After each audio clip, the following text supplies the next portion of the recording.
As human beings are trying to give Nigeria recompense of their wicked deeds against Biafrans, that is how Chukwukika Abiyama is gathering firewood for them. Nigeria will boil like hot water. I'm telling you. So this one is coming from Britain, even where you don't expect it to come from. A British writer is saying that Nigeria should be removed from Commonwealth for dealing with Nnamdi Kanu the way they are dealing with him. In fact, you need to listen to the reading of what he wrote. Nigeria cannot escape this. Never, not in this life. So I would want you to pay very good attention as I will be reading in full details. And of course, I do not have to analyze anything, rather to read in details. So as you can see on the screen, the headline says, Forsyth seeks Nigeria's suspension from Commonwealth over illegal detention of Kanu. This is the man in question. He is a British writer. Yes, so let us continue. British best-selling author and political commentator Frederick Forsyth has suggested Nigeria's suspension from the Commonwealth of Nations over her illegal and continued detention of the leader of the indigenous people of Biafra, IPOB, Mazi Nnamdi Kanu. The 84-year-old journalist argued that Nigeria should not be indulging in right abuse and disregard to court orders and still be allowed to be a member of Commonwealth of Nations. This man is actually making sense. I'm telling you, absolutely. This man is making sense. How do you want to claim that you are genuine, you are Britain? You are coordinating this thing called Commonwealth. Yet, a country that is disregarding court orders and the rule of law is among you, and you have nothing to say or to do about it. It means that you are a hypocrite. Now, he argued that South Africa, which was once suspended from the body, did not have equal rights violations as currently witnessed in Nigeria. Forsyth insisted that Nigeria should be compelled to return Kanu to Britain, where his family resides. He also lampooned the British government for not doing much to put pressure on Nigeria to free Kanu, who holds British citizen. Now, they cannot do anything because they are accomplices. The British government is accomplice to what is happening to Mazi Nnamdi Kanu today. That is the reason why they are keeping mum. They don't want to do anything. They don't want to say anything. They don't even want to condemn the illegal. Not even before the detention. We are talking about extraordinary rendition. Britain, as a democratic nation, as a civilized world, could not be able to condemn the extraordinary rendition of Mazi Nnamdi Kanu, their own citizen, because they are accomplices. They back the zoo government to do what they did. And of course, it's yielding a very fantastic and wonderful fruit to them because the oil keeps flowing. That's all. The oil keeps flowing to Britain. So the octogenarian noted that Kanu's fate could be suffered by any British citizen abroad, expressing worries that if the British government continues to remain passive, holding British passport may no longer be a thing of pride. Nnamdi Kanu, a British national, is being held in Nigeria and his family says he is in failing health, denied all medical help, and regularly beaten up, he lamented. Regularly beaten up, he lamented. Now, this is the full article that was written by this very genuine man called Mr. Forsyth. So let us read. A few days ago, I had never heard of Nnamdi Kanu, and the chances are neither had you. So briefly, He is 55 and was born and raised in Nigeria, specifically eastern Nigeria, which was then involved in a civil war with the federal government in Lagos State. The issue then was the desire of his Igbo people, the majority in eastern Nigeria, to separate as a new Republic of Biafra. It was defeated and reabsorbed, but in adulthood. This has become his life's cause, the recreation of the vanished Biafra. So far, so removed from all of us, but he is now and has been for many years a British citizen. His family home is in South London, and that, as for all of us, accords certain rights and protection. One of these is the consular service, which is supposed to do all it can to help us if we ever get into any form of trouble abroad. Several times in my life, I have felt that stiff blue passport in my breast pocket, a very comforting bulge.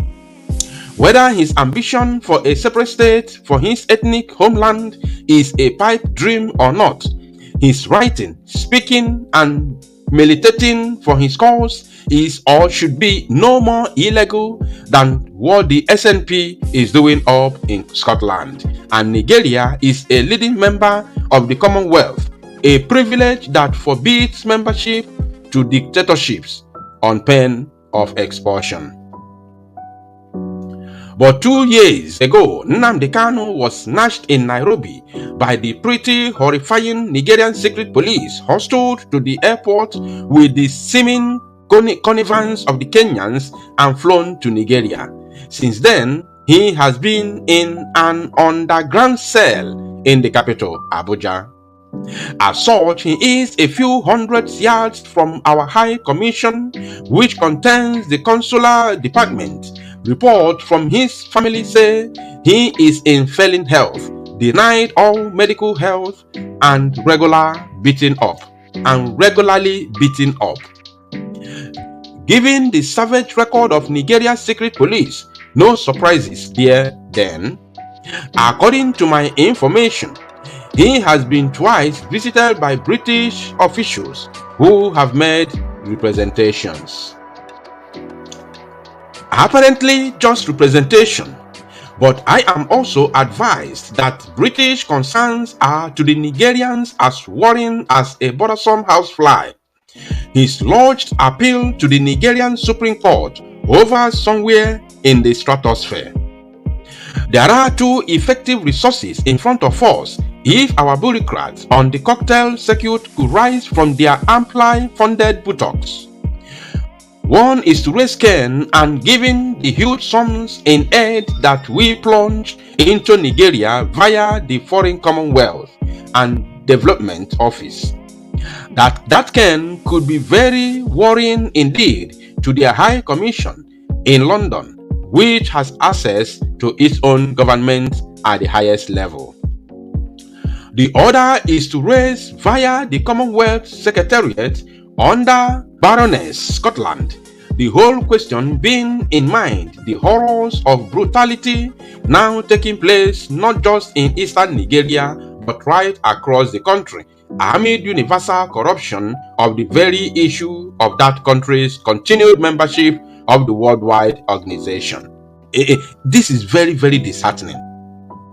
That the zoo is still participating both in Commonwealth and the United Nations. And these whole people are aware the crime that Nigeria has committed against humanity. The same crime that made them sanction the zoo during the time of Umaru Dikko, when the late Buhari was the military head of state between 1983 to 1985. This is the same thing that happened to Umaru Dikko, and the zoo was sanctioned. The private jet they wanted to use in renditioning him to the zoo was confiscated in London, in UK. Yet, during the time of Nnamdi Kanu, Britain is nowhere to be found. And to make the matter worse, Nnamdi Kanu is a British citizen. Do you know why? Because Umaru Dikko was a normal politician. And all his money was saved in the UK bank, including properties and everything, were all in the United Kingdom. So the UK was benefiting hugely from the corrupt tendencies of Umaru Dikko, from the corruption and loot of Umaru Dikko. They were benefiting hugely. The government was benefiting. The citizens were also benefiting. So it doesn't matter. We cannot allow you to kidnap him and rendition him to the zoo, because this man has been of help to us. So in the case of Mazi Nnamdi Kanu, this man is fighting to divide what we created. And if he succeeds in dividing what we created, so we are not going to have access again to the oil that we are using to build our economy. Therefore, he must be crucified. So that has proven that the British government is playing the game of double standard here. Yes, it is double standard, because you select. In terms of justice and judgment, you don't select. You render your judgment based on the commitment and the crime in question. It's not about who committed it. It's not about who has committed the crime. It's about the gravity of the crime in question that has been committed by the individual or an entity. So if you are doing a selective judgment, you select who you want to side or who you want to, be against, then you are a double standard, and you are not supposed to be named among the so-called elite nations in the world. Yes. So this message is for Britain, because Mazi Nnamdi Kanu is a British citizen. How do you select your judgment and you are against your own citizen because he wants to divide what you so-called created? And you thought that the blacks in Africa, blacks in Nigeria are not human beings. Maybe they are apes. They are not human beings. That what is happening in Scotland is allowed. Scotland is agitating to secede from Britain, and is allowed. You have given them referendum which they failed, and they are still agitating up till today, even till tomorrow, and nobody has been arrested. They have not been criminalized. They have not been brutalized. But when it comes to Biafra or Mazi Nnamdi Kanu, agitation for separation becomes a crime. Of course, we will never allow that to happen. You will not come from Europe to criminalize a genuine cause and movement to restore hope to black race. Now, they said here, after all, the Commonwealth once ended the membership of South Africa, Pakistan, and Fiji for a lot less than is presently going on in Nigeria, of which the plight of Nnamdi Kanu is a tiny particle. You see that? Like as I said before, this man is a genius. This very man will live long. This very man you see, he is now 84 years, but he will still live longer than that, because he is an upright man. Like as I said, I will no longer analyze this. Thank you, my people. To Salu Nomozia and make it go viral.